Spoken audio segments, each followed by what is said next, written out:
నమస్కారం. శుద్ధోదన మహారాజు యొక్క కుమారుడు సిద్ధార్థుడు తదనంతర కాలంలో గౌతమ బుద్ధునిగా పిలువబడ్డాడు. బుద్ధుడు రాజకుమారుడు. అతని జాతకములో సన్యాసి అయ్యే యోగం ఉందని చెప్పి అతని తండ్రి అతనికి యశోధర అనే అమ్మాయితో వివాహం చేసి ఫలితంగా రాహులుడు అనే కుమారుణ్ణి బుద్ధుడు కన్నాడు.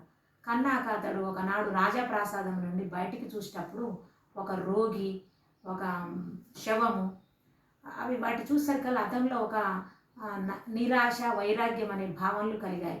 ఫలితంగా దేవుణ్ణి కనుగొనాలనే ఆశతోటి అతను అంతఃపురాన్ని వదిలేసి సామాన్య ప్రజానీకంలోకి వెళ్ళాడు. ఆ సందర్భంగా బోధి వృక్షం, దాన్ని అశ్వత్థ వృక్షం, రావి చెట్టు అంటారు, దాని కింద ఉండి దేవుని కోసం తపస్సు చేశాడు. ఎంతకాలం తపస్సు చేసినా కూడా బుద్ధునికి దేవుడు అనేవాడు కనపడలేదు. అప్పుడు ఏం చేశాడంటే బుద్ధుడు బాగా ఆలోచించి అతను అష్టాంగ మార్గాన్ని బోధించాడు. తర్వాత 4 విధాలైనటువంటి ఆర్య సత్యాలని బోధించాడు. ఎవరైతే ఈ ఆర్య సత్యాలను పాటిస్తారో, ఈ అష్టాంగ మార్గాన్ని అవలంబిస్తారో వాళ్ళు దేవుళ్ళతో సమానం, వాళ్ళే నిజమైన దేవుళ్ళు అనే భావన మనుషుల్లో కల్పించడానికి అతను బౌద్ధ మతాన్ని స్థాపించాడు. కానీ తదనంతర కాలంలో అవివేకులైన మనుషులు బుద్ధుని కూడా దేవుని యొక్క ప్రతిరూపంగా కొలవడం మొదలుపెట్టారు. ధన్యవాదాలు.